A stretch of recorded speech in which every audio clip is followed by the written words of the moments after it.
Hello, good evening. Thank you everyone for being here. I'm very excited to be speaking with James tonight. James Maskell is one of the most important voices changing the health paradigm in the world. He's a serial entrepreneur, innovating at the intersection of functional medicine and community. Maskell is an international speaker and has appeared on TEDmed, HuffPost Live, Later Future, and TEDx. His two revolutionary books have motivated and guided hundreds of professionals to enter what he calls the evolution of medicine. I'm very excited to be talking with you, James, tonight. Let me have your camera on. There you go. And very, very excited to be with you. So let's just jump in. Today is very clear to us that health is more than having hospitals, more than having access to drugs and doctors, more than breathing clean air and eating healthy. It is clear that health is a system. It involves economics, public policy, politics, even the news media. How was it for you before you saw all of this as a system?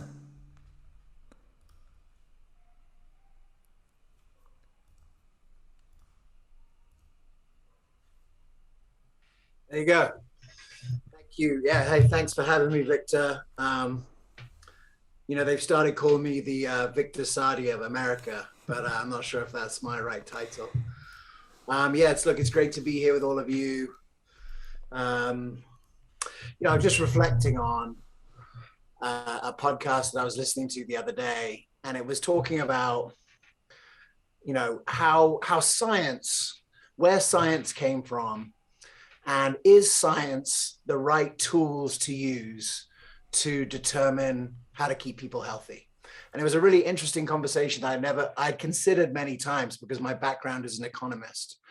And the conversation was going something like this, in the simple sciences early on, right? When I say the simple sciences, I mean chemistry and physics. They're simple in that you can hold many variables constant, so you can do real science. There were so many gains that were made from that process that ultimately science was seen as this thing that would take us where we needed to go, and was sort of infinitely valuable. And there's also this, we use the word science for two very different things. One is like many different experiments happening on the cutting edge, and no one knows, it's sort of like the cutting edge. And then there's also science to mean like what is tried and true, right? There are these two meanings that are quite opposite. And the podcast was going on to say that, when you enter something that is infinitely complex, like the human body, so much of the models of that kind of science break down because of the information loss that is inevitable when you start to deal with such complexity. And that complexity relates to the complexity of the human body and how all the different parts of the body interact with each other, the complexity of how we interact with each other, right? And the complexity of how we interact with other infinitely complex systems, social systems, monetary systems, organizational systems, the environment that we live in. And so it's a really different set of skills that is needed to think about, how to win and how to get what you want. And one of the things they said there was that, we've had a tendency historically that if some tool, let's just say, for example, the germ theory, right? If some tool like the germ theory was working for us. And you can see that you could argue definitely in the 20th century it did, by following the germ theory and taking the implications of it. And what we do is we throw away all the other competing theories because the germ theory is working so well. But one fact that comes from economics that is infinitely deployable in every area of complexity thinking is a diminishing marginal returns.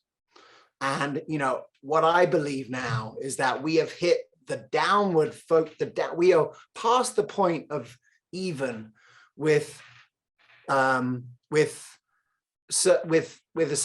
reductionist science.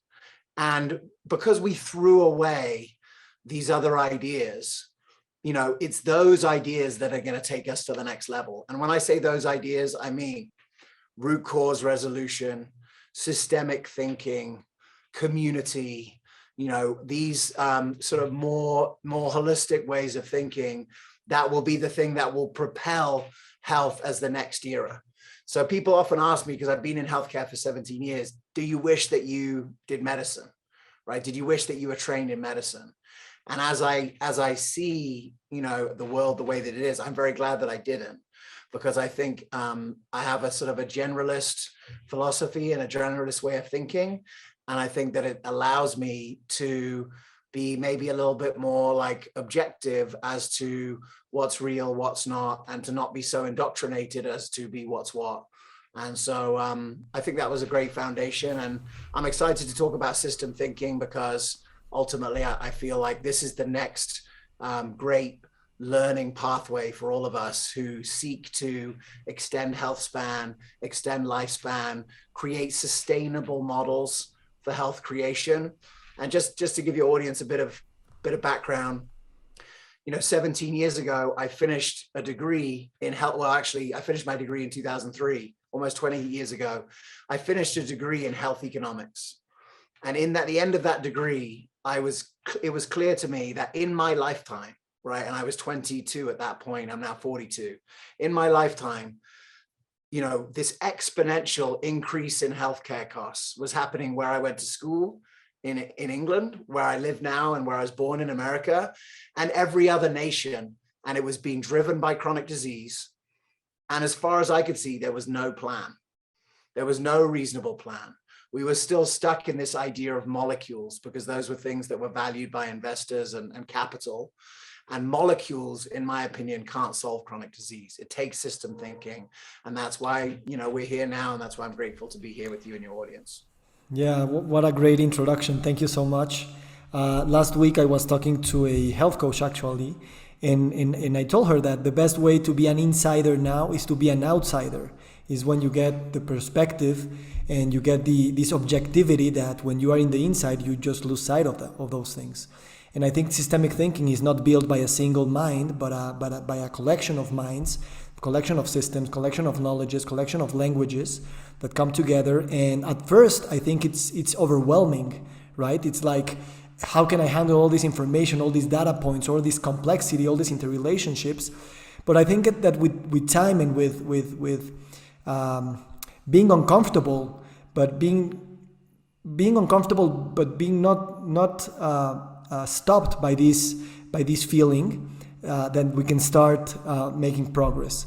How has it been for you to understand that in order to have impact, you have to work in several areas at the same time and find a way to have them talk and relate in work in useful ways? Yeah, it's a great question. There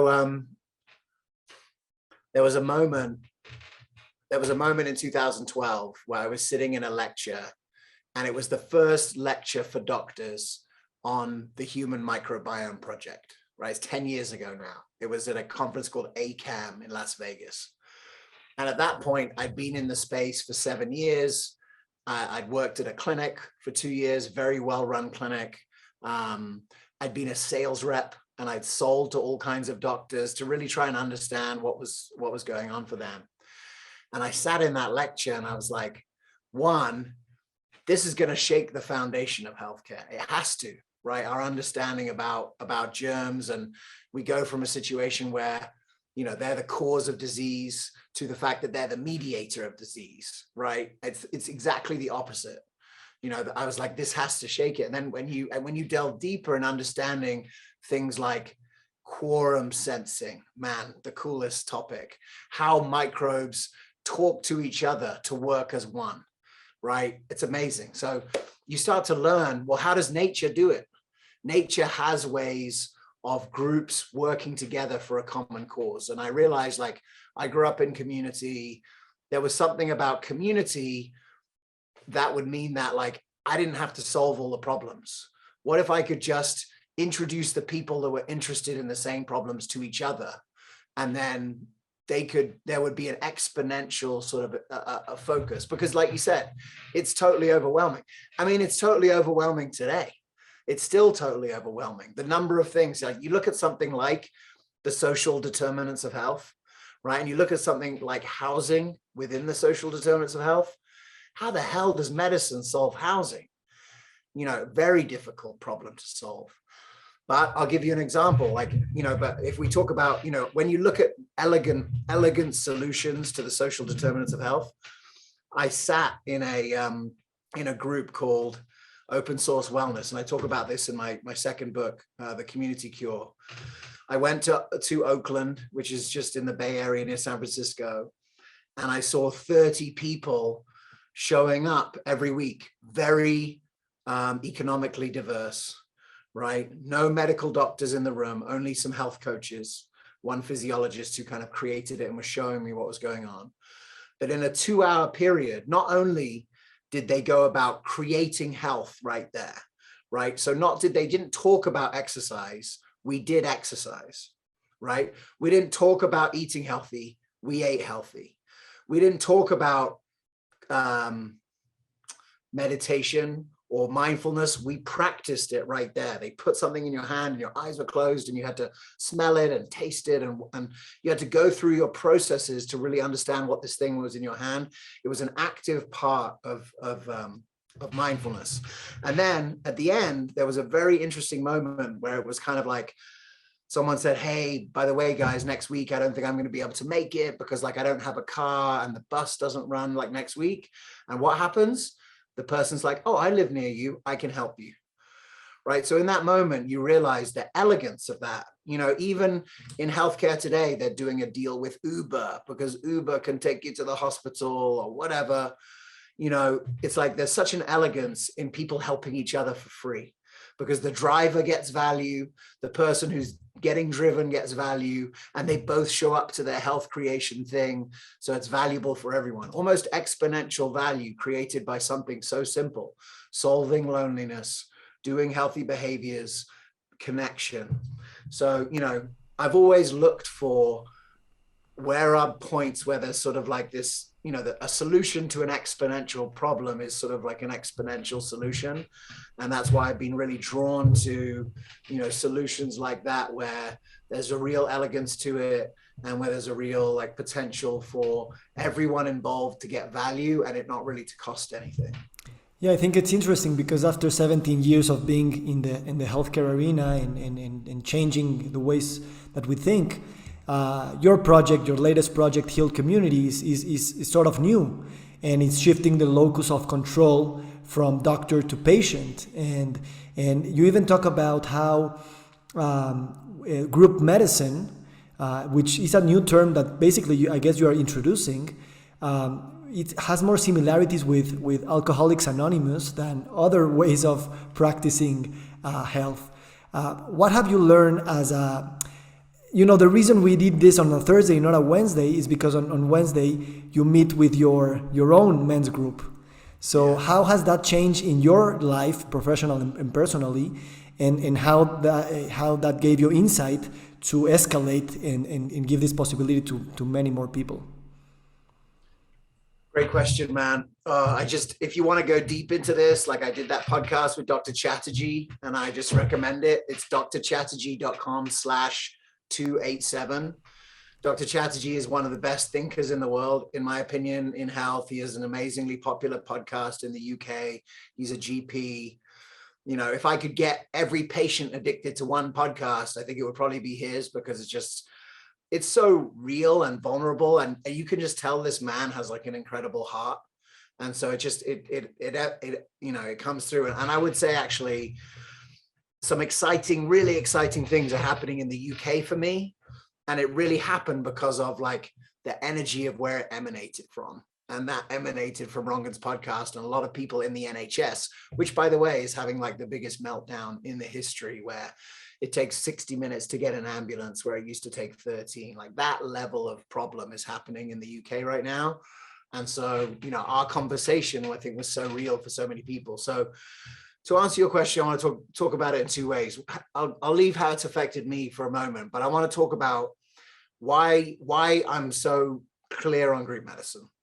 And it's three main reasons, right? So for the last, I recognize that 10 years ago, at least, that for a model of medicine to be successful in combating chronic illness, it must be empowerment focused, right? There's not enough medicine that can be done to people to solve this exponential cost curve, right? Some of it has to come, or most of it has to come from within the person, right? And so there has to be a structure for empowerment. And you can empower people many ways.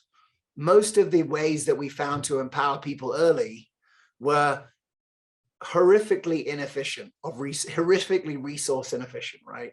So you look at the early days of functional medicine, lifestyle medicine, integrative medicine. What does it look like? It looks like extremely long appointments with extremely valuable providers.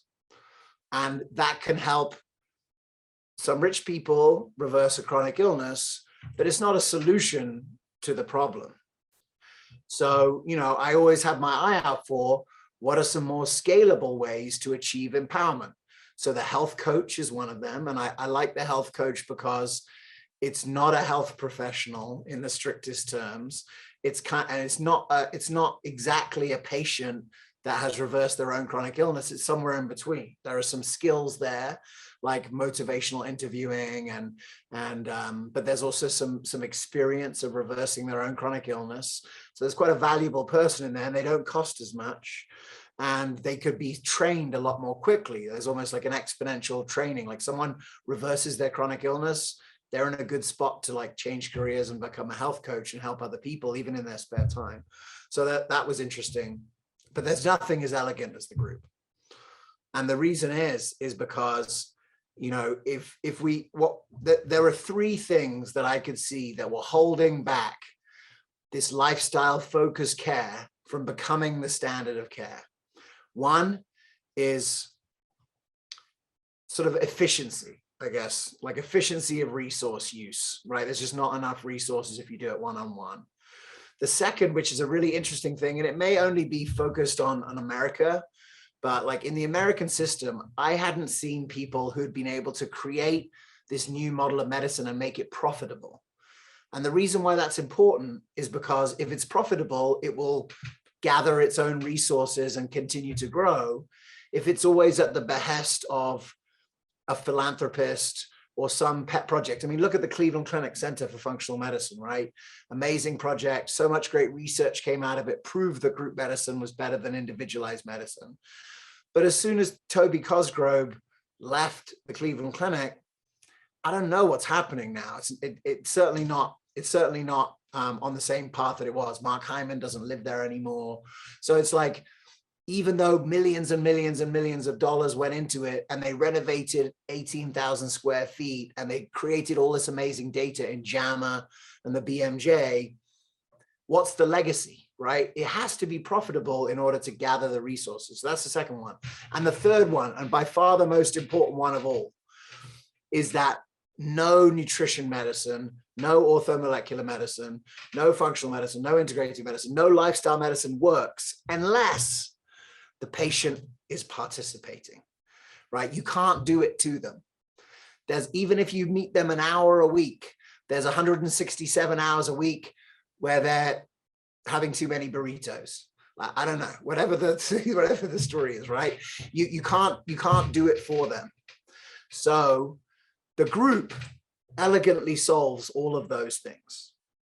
And the most elegant, you can see is that we know how to change behavior, right? We know how to do that. So if you went to the American Medical Association meeting in 1925 and you asked around the doctors there and you said, hey, what's the cure for alcoholism? They will tell you there is no cure for alcoholism. People are alcoholics and that's it. Well, there's no molecule for alcoholism. There's no drug for alcoholism. There's nothing really in a doctor's toolkit, but we know that with community, accountability, support, engagement, vulnerability, all of that can reverse alcoholism and can can facilitate behavior change. And, you know, I could see it very clearly, right? Because I saw it and I went to it and I wrote the book. But I didn't experience it personally, really, until I joined this men's group. Mm-hmm. And there's a lot to say about it. But like for my own health, for the relationship with my wife, for the relationship with my kids, for the relationship with other men, for my own relationship to my word, right? These were all things that were dysfunctional in 2019, even though that I did a TED talk about group visits in 2015, but all of those things, like I was kind of, I mean, I'm not sure if like people in Britain are all alcoholics in my mind at this point, like having grown up in England. Okay. You know, if you go to England and Ireland, you see, actually, there's the story, and look, I've been to 3 Mexican weddings, so I know it's not that different there too. And it's great. You can enjoy tequila 120 different ways, and it's delicious. And Mexican people can stay up till 6 a.m. at weddings when the British people go to bed at 11 because they drink the wrong drink. Yeah. So I'm all in, and I love the Mexican wedding. But I will tell you, I went to an English wedding this summer, and as someone who doesn't really drink anymore, I realized the whole thing is sort of like a church of booze. Right? The stories are about booze. It was held at a winery. There's 15 different drinks to have over the night. It's really like a church of alcohol that I can only really see now because I'm not in it. Like, and I was in it for my whole life. And it took me actually to have gout, which is the laziest of all diseases, right? In order to wake up to the fact that I was in it too, right? And so anyway, yeah, you know, that the group for me has been my own journey to really like understand my own health, to be in integrity with not just myself and my wife and my family, but also to be in integrity with the mission and who I am, so that I'm able to like, you know, speak with a level of like authority that comes from doing it and not just talking about it. Being transparent. And I don't know if you saw this, but Soul Cycle, you know, this famous chain of indoor cycling, they launched a new project that, you know, they saw that people wanted to go to the class, not because of the cycling and the fitness, but because of the conversation and the motivational arena or the you know, spirit that had. And people were hanging out at the locker rooms, just talking about their life, their challenges. And you mentioned the vulnerability, like, you know, sometimes we think about these group visits as we will be learning a lot. We will be learning how to, you know, buy, you know, the correct brand of whatever in the supermarket. But what happens is that we also work through our stigma of not being perfect, of having diabetes or struggling with our weight or with a sibling or with a spouse. And those things for ages has been kept in privacy. And even consulting with a psychotherapist has been full of stigma. So you know, the usual person won't relate diabetes to a treatment with vulnerability, but I think the relationship is very much there, as long as it really speaks to your identity. And if you want to reverse any kind of chronic disease, your identity must shift. Yeah. Absolutely. Yeah. So, I mean, the mission is still the same. So for those people who just come across what I've done, like for 10 years, what I helped doctors leave conventional care and start a practicing in this new way. So that was extremely exciting. Halfway through that journey, we started the Functional Forum and we built a really big media channel speaking to doctors. And so that was like the first journey. But I just became so clear after I wrote my second book, this one. And by the way, I can give everyone the audio for free to listen to the book. I kept the rights to the audio so that I could give it to you guys for free, and I'll put it in the link below. But you know, it became so clear that this was such a like an elegant solution. But I also came to the reality, having tried to help doctors for a long time, to run these groups, is that there was a huge gap in the execution. right? That that you could get expired. Like if I came to you on a weekend and I did a talk on group visits and you're like, I must do this for my practice, I must do it. And you as the physician entrepreneur or the physician working in a clinic will come back and say, we must do this. And the whole point of the book was literally the second half of the book is a step-by-step guide on how to do it. Like I couldn't have made it any easier. And yet it's not easy, right? And there's annoying, boring details that get in the way. So like, let me give you an example of some of the excuses that I've heard about why groups can't happen. There's not enough space in the car park, right? The front desk person doesn't like it. There's too much administration burden. Billing the insurance is tough. Filling out all the forms is tough. Like all of this came up. And so, when COVID happened, I didn't really see it all the way through, but I kind of recognized that with telemedicine now shifting, that there was now an opportunity to essentially do it for people, right? Where we could actually run all aspects, all the boring, annoying details of running a group. So enrollment, boring, annoying, right? Hiring and training the coaches, boring, annoying. Curriculum, delivering it, support, engagement, and then tech support, getting the person onto Zoom, like all of these things that have stood in the way. We got it. We'll do it. All you have to do is do what you do. Prescribe people into the group, recommend that they go into the group and get the money. However you do that, insurance billing or whatever, you get the money, you do that. We'll take care of all aspects of the group and then we'll make a deal for that. And it's really exciting, man. I'll tell you exciting news here today for all of you. No one else knows this, but one of my friends who actually in the last chapter of the book is called The Future. And in that part, I talk about a doctor from Texas who is doing virtual groups plus remote patient monitoring, right? So like monitoring patients at home and then putting them in these virtual groups. And then COVID hits and suddenly it's a killer model, right? Because one, you don't have all the sick people going into the same room, right? Which is a terrible plan when you have an infectious disease. Second, you can monitor people's health from home. So if you're monitoring their oxygen saturation and it goes to 95, we give them a call. If it goes to 90, we send them a protocol. And if it goes to 85, someone shows up at their house. You know what I mean? There's like a sort of that. So it's decentralized community care, right? So that's what he started doing. And we did things together, and it was in the book called The Future, but the future suddenly became the present as soon as COVID hit. Anyway, long story short, there are places in Texas, in rural Texas, where there are 100,000 patients for every one doctor, right? The numbers are so skewed, and there's no care. What there are plenty of is pharmacies, right? There's plenty of, there's a CVS and a Walgreens on every corner, but there's no doctor. So we just made a deal that in the next 3 years, we're going to put 55,000 people from one of these counties into these groups, 6-month groups, 1 month on building trust of the community, 1 month on food, 1 month on stress, 1 month on sleep, 1 month on exercise, 1 month on environment, as just a delivery of some sort of care to people who can't see a doctor. And we're going to recruit them from the list, from the pharmacy list, essentially.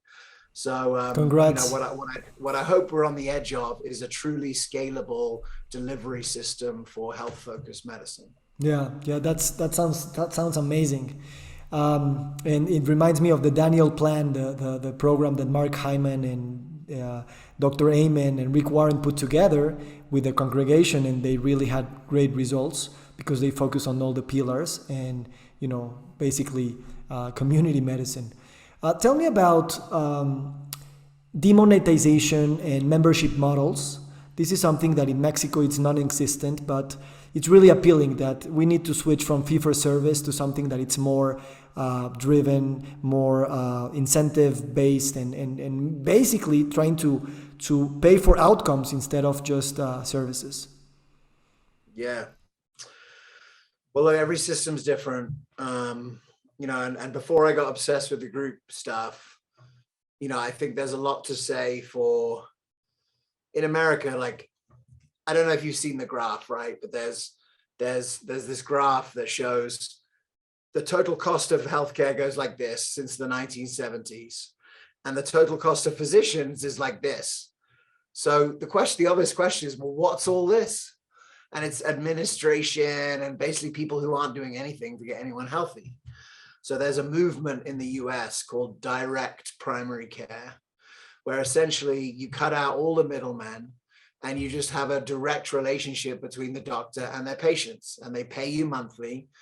Some people are familiar with, it's like a Chinese system and proverb where you pay, when you're well and you don't pay when you're sick. It's sort of almost like that, an extension of that, where, you pay for access to the doctor. And what's interesting actually is we're seeing some examples now where a doctor could be able to increase their panel from, let's say, 400 doctors to maybe 400 patients to 1,000 patients by using innovative things like groups to keep people healthy and to have them not come and use the doctor as much because they feel well supported by other members. So I think there's some great potential there. But the direct primary care movement in America is really taking off on the back of a few things. One, way better for the doctors. It basically goes from, you can take I've seen clinics with 70 doctors with one admin person, right? That's amazing. So that's like, if you have all the technology, right? And then two, employers recognize that care is better.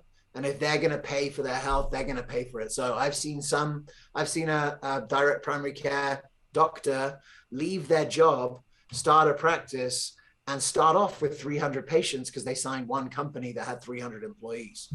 And your average worker is not that unhealthy. So you can, improve, you can grow your panel after that too. So there's some interesting things popping up, and telemedicine has made it even more interesting. So I think membership models, it's why is every company in the world doing a membership model, right? Why is Disney Plus just overtaken Netflix as the biggest, and everyone gets their $6 a month?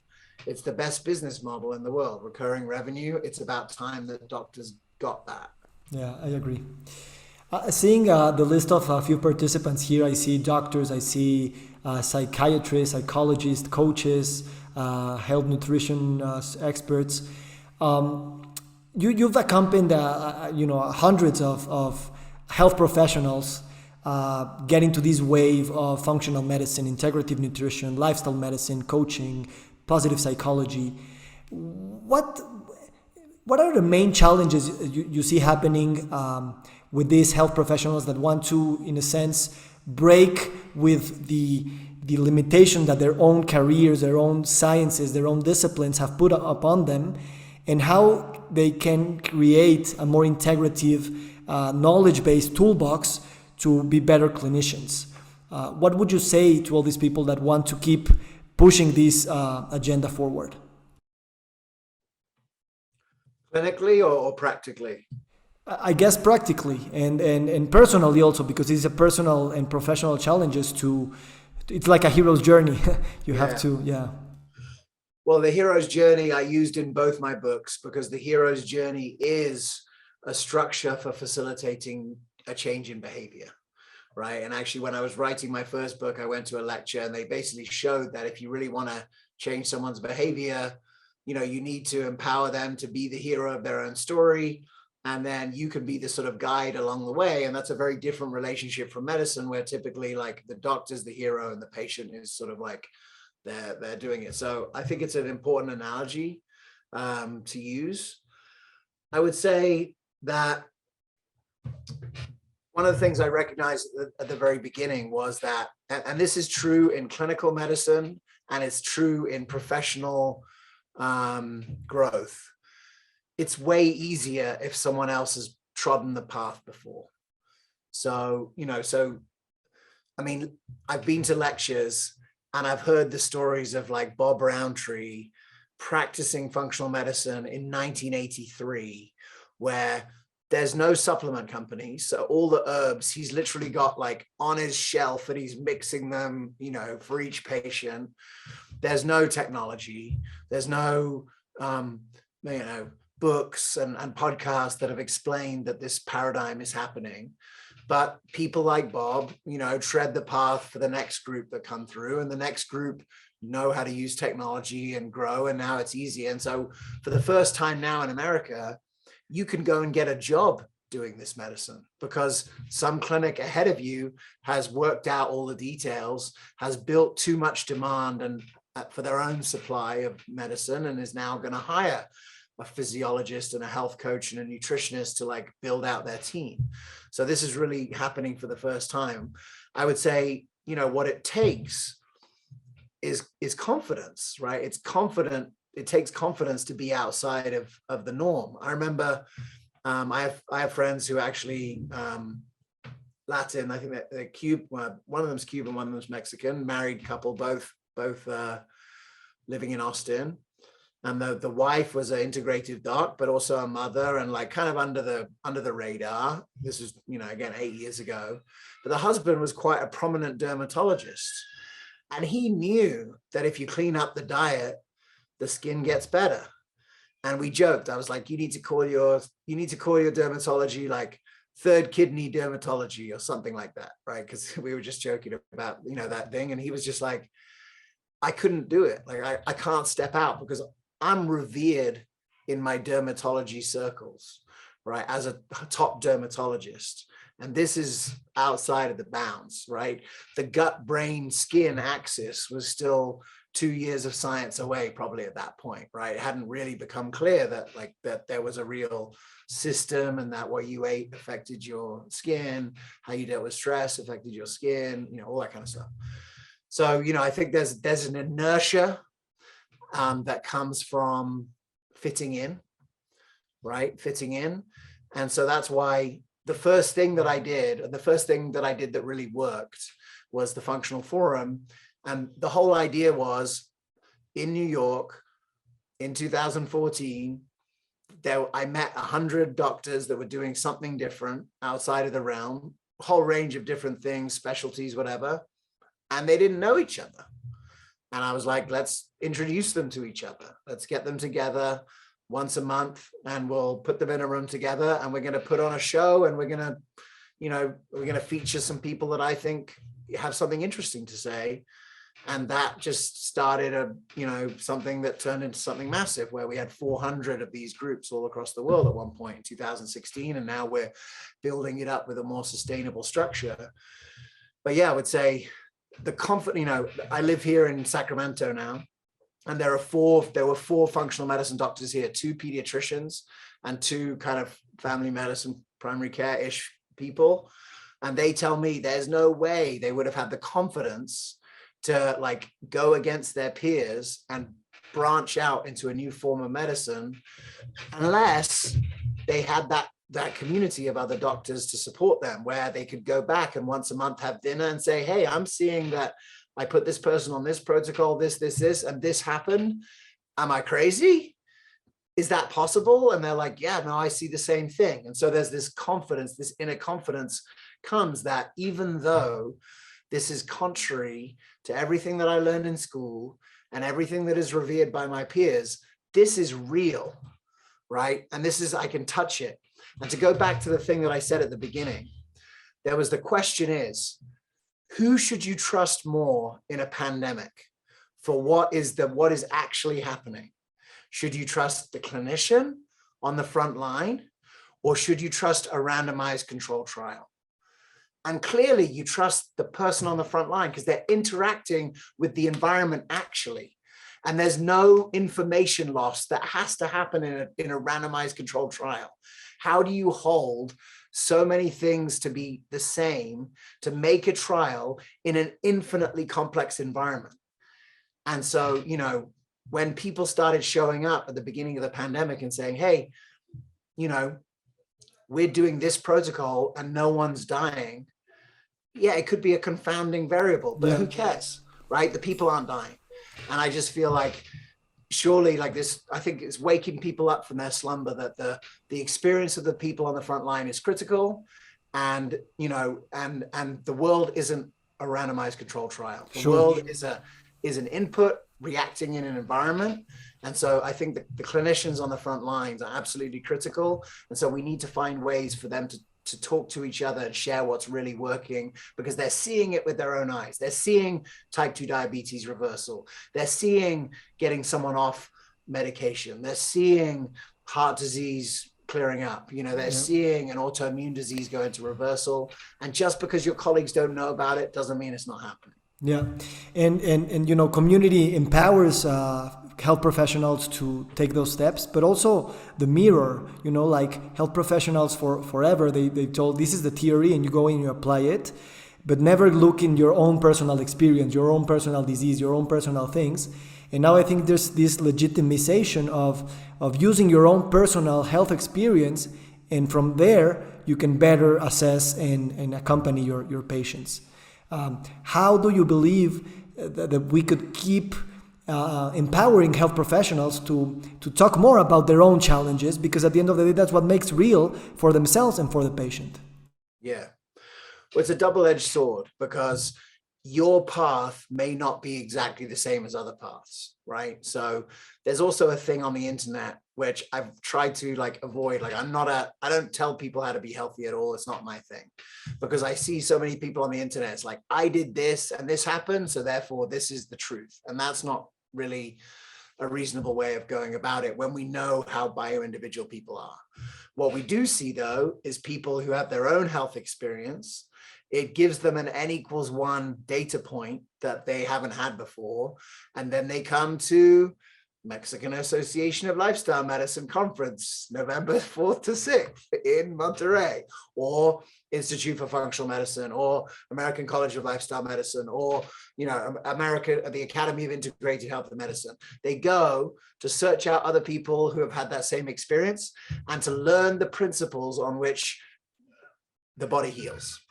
Right. And what I appreciate about, especially like, and why I chose functional medicine as a starting point, why I'm going to the American College of Lifestyle Medicine. I think it's valuable, but I chose functional medicine because we have to have a way of understanding how the body breaks down over time. How is function lost over time? And I think there's a sort of a 5D element to thinking about how things break down over time that must be present for us to understand the reversal of chronic illness. And, you know, functional medicine is really starting to realize that they need to build a bridge. And I think lifestyle medicine is that bridge. Lifestyle medicine is a much easier 0 to 1, but I think functional medicine has some properties to it that allow collaboration between physicians first, because part of the intaking process will help you determine, is this a structure function issue that's happening here? Is this a detoxification issue that's happening here? You know, what sort of bucket can we put this in? And therefore, what therapies might we consider along the way, alongside the fact that we're going to need a dramatic change in lifestyle? And so ultimately, like, why we started the HEAL community was to take care of the boring, annoying part of behavior change, so that clinicians who are super valuable can do, their time is really valuable. If you've gone down the road of taking extra training to develop this toolkit, you need to be doing that for people, right? All day, every day, because everyone needs it. The demand is huge. But I think you may be operating below your pay grade if you're trying to get people to not eat fast food, as an example. Yeah. And you told me 2 years ago when we met, you told me that the heavy lifting of health was lifestyle, and this shouldn't be driven or accompanied by the big name clinicians, but rather the interdisciplinary team, the coaches and then health nutrition expert and all those things. I want to take advantage that we have a lot of interesting guests here. And if anyone wants to unmute and pose a question, or you want to write it down, if you don't feel comfortable in English, just put it in Spanish and I'll translate for you. Let's take advantage of Mr. Maskell being here and It's early for him. It's only almost 7 p.m. For us, is almost 9. So anyone who wants to ask a question, please go ahead.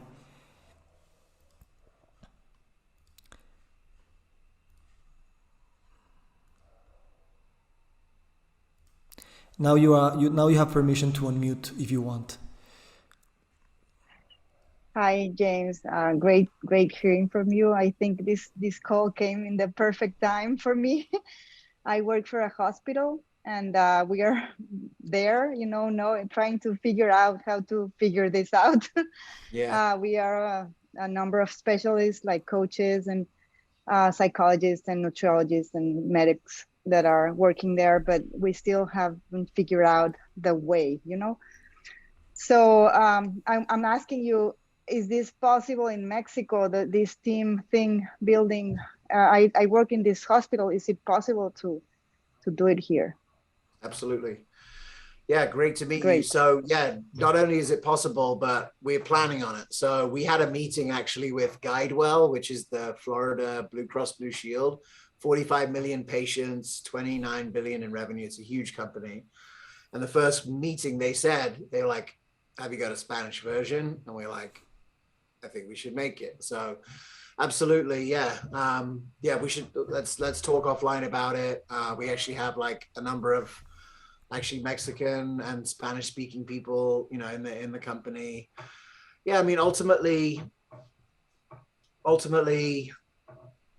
to give an example of how this is working out for you. So we signed a hospital called Parkview Hospital in Fort Wayne, Indiana.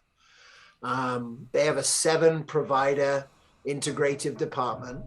So they have 7 clinicians that are seeing patients across a range of chronic issues, because it's taken 10 years for the integrative department to build. So they have relationships with oncology and neurology and, endocrinology. So, what they want is, one, every patient to go through the behavior change groups, right? Anyway, so that they're supported, connected, and making these behavior changes, so that then the clinicians can focus on the one-on-one care. And just to give you an example of how I see it working, if you look at the Cleveland Clinic Center for Functional Medicine, everyone went through the group first. And the group was run by health coaches and physician assistants, which they have, I don't know what the equivalent is there, but those were who ran the groups, because what they worked out, half the people got fully better, 5 promise score points or more from the group, right? So that's pretty much a full chronic disease reversal. 5 promise score points is a serious change in someone's health. But half the people didn't, right? So you still need the clinicians to do the deep dive and to work out what's going on and to really connect with the patient. But if you can get half the people better without the doctor, you now have a sort of an efficient enough throughput to be able to sort of, work to scale something. So I'd love to connect. Which city are you guys in? We are in Monterrey, Mexico, and the hospital is Texsalud, Zambrano de Leon. So yeah, I'll have to come and visit. I've never been to Monterrey before, but I'm coming. Yeah, actually, Ale will be in the conference. And James will be with us for 3 days in November. I will take you to see it. Yeah, be happy to connect in the meantime. And I mean, ultimately, look, I mean, the cool thing is at this moment, it's really like a choose your own adventure. I would say when I started the Functional Forum, there's basically no hospitals executing anything at any sort of scale. There's a few clinicians who are doing it differently and are building kind of successful practices. Here we are 8 years later. There's all kinds of individual models. There's franchises, there's celebrities, there's, all kinds of things. And now you're starting to see, like, the American College of Lifestyle Medicine has 90 health systems that have said to them, we want this, how do we do it? And the American College of Lifestyle Medicine has, in many cases now, said, speak to Heal Community, because again, even in lifestyle medicine, the same as functional medicine, there's a lot of lifestyle medicine departments that have grown off the back of one person's passion or some philanthropy money. But when that runs out, it kind of dies. And we can't afford for that to happen if we want to really change healthcare. It needs to outlast us all. Well, that's great. That's great that ACLM is now putting you to work with all those things. Congrats. One thing, does this work with like popular like low income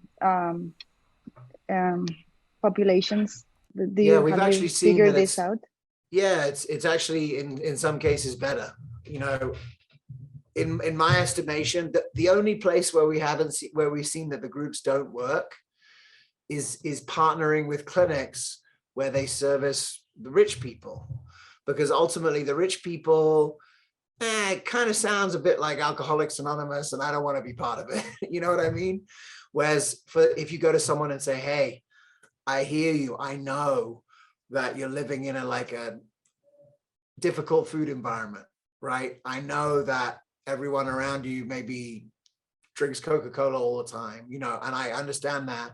And if you want to have a chance of shifting that, it's very difficult to do it alone, but it is very easy to do it in a community. And so we've actually seen that that's where the most exciting uptake has been, because I think those people in general are ready for something different, right? And they're grateful for the support and the sort of empathy that you can deliver in that moment.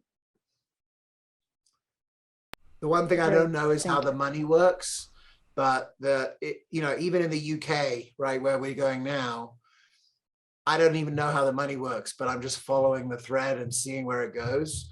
But ultimately, you know, at the end of the day, there's money being spent on conventional care by someone somewhere that is not necessarily working. And so, you know, there's ways in which you can find money, whether it's in a fee-for-service environment or in a sort of a value-based environment. Yeah, and the system will sooner or later realize that this is something that pays by prevention and reversal of disease, and that the current system is collapsed. And so if we keep just endorsing surgeries and drugs, the system will just fall down. There's not enough money. Exactly. Okay, thank you, Ale. And I'll put you two in touch. Jaime, you want to ask a question? Hi, buenas noches. I wanted to share my story because I found impressive what I'm hearing, and I just want to share that I'm a surgeon. I was a surgeon, like I was a surgeon, and shocked with the matrix and decided to move and change direction, like basically shifted. I'm now focusing on community medicine, like building groups to do meetings over time. I just had it's my fourth group with 10 people on each group. So now I'm seeing like, how do I grow this into bigger groups now? Like it's not only me who can hold space for so much people, so it's like building it as you said, like with other providers. And then comes like this membership concept that sounds amazing, like also seeing from how you make this profitable and make resources and keep growing. And in that part, what I'm realizing is I'm starting to work in different parts of the country. So it's basically like different cultures in like Mexico City, Monterrey, no, San Luis, Oaxaca. So it's like completely different approach and completely different communities. So it's interesting to be part of this. have you found that there's a synergy between that? Or like, is it interesting to people to learn from each other, or is it better to categorize the patients geographically? Can you repeat the question? I guess, so in the model that we've done, we extend the care of a specific clinic. So everyone who's in that same group is actually from the same kind of neighborhood. But I know that there is group medicine that when we first started, we took anyone from anywhere in the world, and they were both interesting, but they both had a different dynamic because, if you're learning from someone who's in a different state in America, it's very different from, when there's benefit to both, I think. But I'm just interested to hear like what it's meant to you to have people from Oaxaca and Mexico City be in a group together. Yeah, no, there are different groups. Like it's community groups. What I see, like experiencing leading groups into the different communities, it's like even the language has to be different, and it's better if it's for local people. Got it. So like some sort of I don't know, like big protocols and how to adapt it to the different languages that has to be spoken into different communities. Yeah, one of the things like in the UK, there's been a big effort on what they call social prescribing, right? So prescribing lifestyle, prescribing groups. And they found that the accent of the person who's leading the group is important. And if the accent of the person is the same and everyone has the same accent, there's like a trust that's really built straight away. So, let's just say I come to Monterey and we sit with the hospital, and now they want to like scale out some groups for Monterey people with chronic illness. We're going to need to find some Monterey health coaches to operate those groups, because, the speed to trust is quicker. And ultimately that can create new cohesion. And also one person can know things about a local area that is helpful to other people. So people can meet in person. People can say, hey, this market is where I get the best vegetables, whatever it is, there's local resources. So I'm excited that, and I would say what your role is in this is, one, the story of surgeon to community worker is extremely powerful. It's a very powerful story for media, for each patient, for all of that. And my sort of challenge to you is to, once you work out what you want this to be, is to find the people around you who can help make the big impact that you can make, because, your story, can inspire not just the patients to be like, hey, this is a guy I can trust, but also other doctors to say, hey, I think I want to do this. This is why I got into medicine. I want to fall back in love with medicine. And this guy seems to like his job. Thank you. Thank you, Jaime. Thank you. Always a pleasure. Anyone else wants to ask a question, pose a comment? What you said, I love, which is let's fall in love once more with your profession.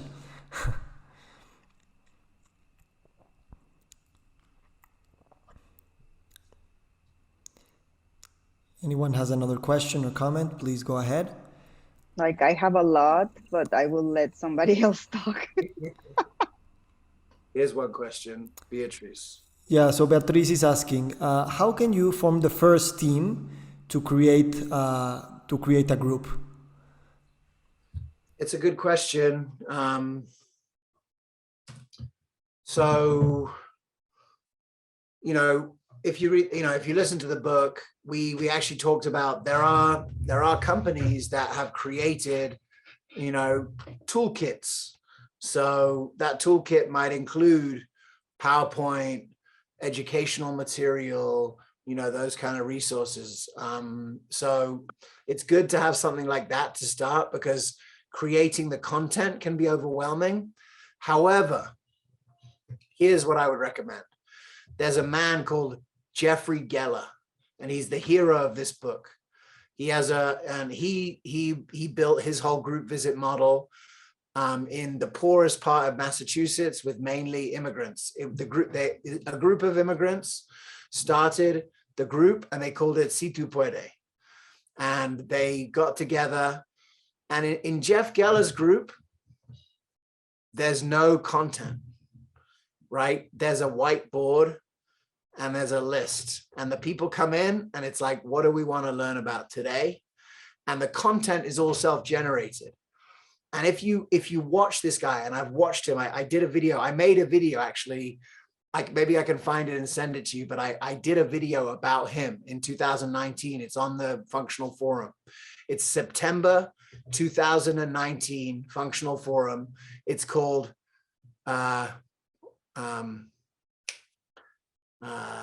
Integrated Medicine for the Underserved, right? When you watch this guy do his group, the number one thing that he doesn't do, he doesn't answer the question.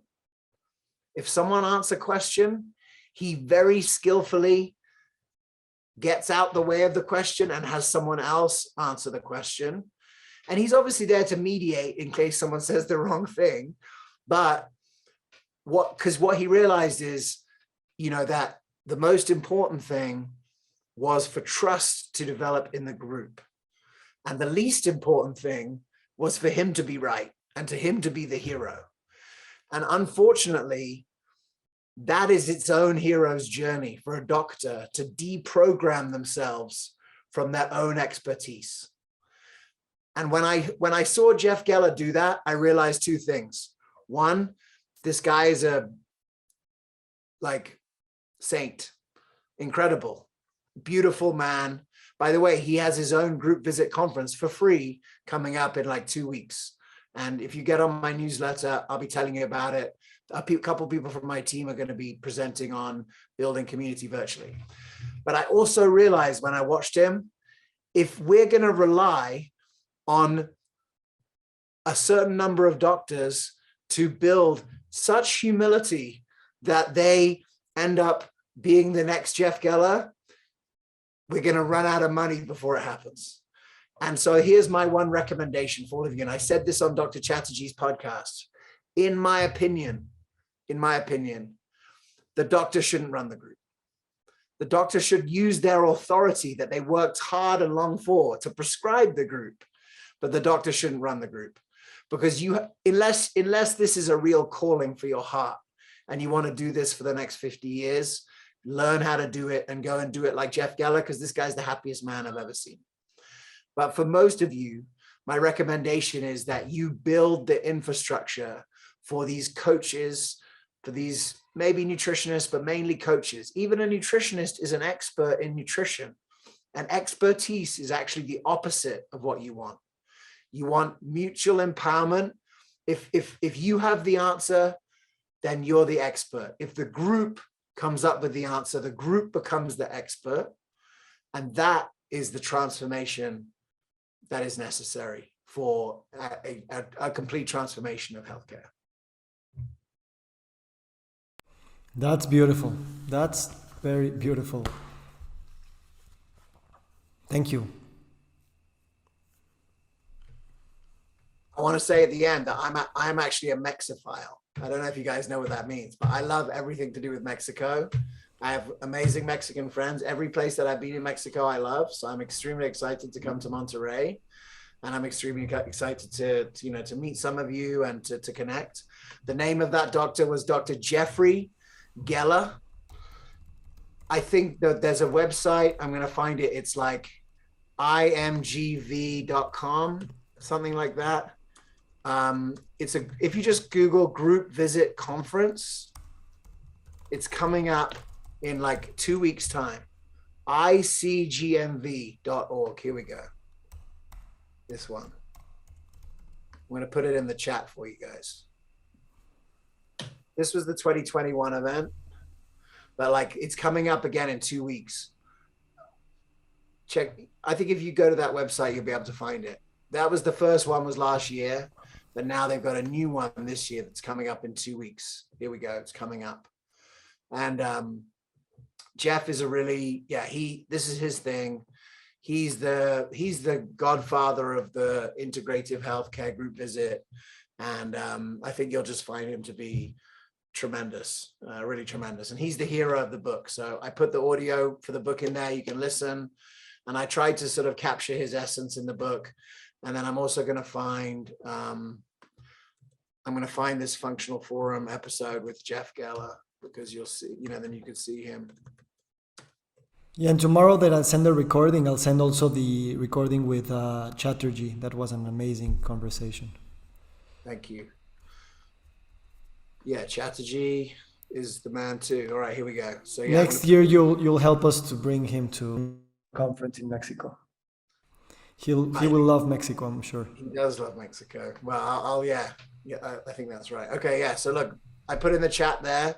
That's the link to the functional forum from September 2019 with Jeff Geller, and there's a couple of other speakers on there that are really great. But with beachbound.com. That's what I did for a long time. I just made that show. I've made 103 of them, so they're all there. You can watch all of them. Okay. Well, anyone has another question or comment? Just the financial aspect of it. Do you have it, figured out in a way? I don't know. Yeah. So there's different questions to that. So the reason why group visits work very well in America is because we've worked out how to bill them in such a way that to the insurance company, it looks like 15 individual visits, but it's actually a group. And so in the offline version, you would have a situation where you'd have a group of people learning. Let's say there's a PowerPoint or there's someone host, the coach is hosting a group and talking, and then the physician is taking each patient out one by one for a couple of minutes to fulfill the billing criteria. In our version, we've replicated that by using the breakout room of the Zoom. So the physician sits in the breakout room, or typically we have like a nurse practitioner sits in the breakout room of the Zoom, takes each patient in one by one, fulfills the criteria for the visit, specifically to do with medication and the social determinants of health, and then pushes them back into the group, and our coaches are hosting the group. So that's kind of where we are. So that's how we worked it out in America. And what's great about it is even if we split the money, even if the clinic keeps half the money and we keep half the money, it's more profitable per hour than one-on-one care by a lot, by like 4 times. So actually there's a financial incentive for the clinic to do more groups. What we're just working out now is what we call a value-based care arrangement, where we will take on a bunch of patients, get paid nothing, but only get paid if we reduce the overall costs of care. So now we're making money if people don't go to the emergency room, if people don't, have a surgery, if people don't use medication. And because America's so crazy, there's a lot of money to be made by getting people well now. So we're early on in that conversation. But that's the way that things are going. It's just it moves so slow because the whole thing is so corrupt. Yeah, but we'll get to a point where the whole thing will pay for itself and everyone will win. Correct. It's already happening. Hey, I've got to go to dinner, I think. I can smell it. My daughter, I can hear her screaming. I have to go to dinner. You go and enjoy. I just wanted to thank you. Your passion, your generosity, your community building is really impacting a lot of our lives, me personally. Thank you, my dear friend, and I look forward to seeing you very soon. Thank you all. Looking forward to seeing you again. Bye-bye. Thank you. Bueno, para los que siguen aquí, gracias por haberse conectado. Me da muchísimo gusto haber compartido con ustedes. Creo que fue una experiencia interesante. Nos enfocamos mucho en la parte de coaching y de grupos. Entonces, bueno, pues nada más para recordarles que el próximo miércoles inicia el curso de pensamiento complejo, multidisciplinario y sistémico en salud. Veo varias personas que lo van a empezar a tomar ahora, hay otras personas que ya lo tomaron y bueno, creo que estamos continuando esta visión de James de hacer comunidad en todos los niveles. Entonces, les agradezco muchísimo su tiempo y como siempre, pues llenar de energía y de esperanza, pues espacios como este. Les deseo buenas noches y como saben siempre estoy a sus órdenes para cualquier tema. Que pasen buen jueves y gracias por su tiempo. Gracias.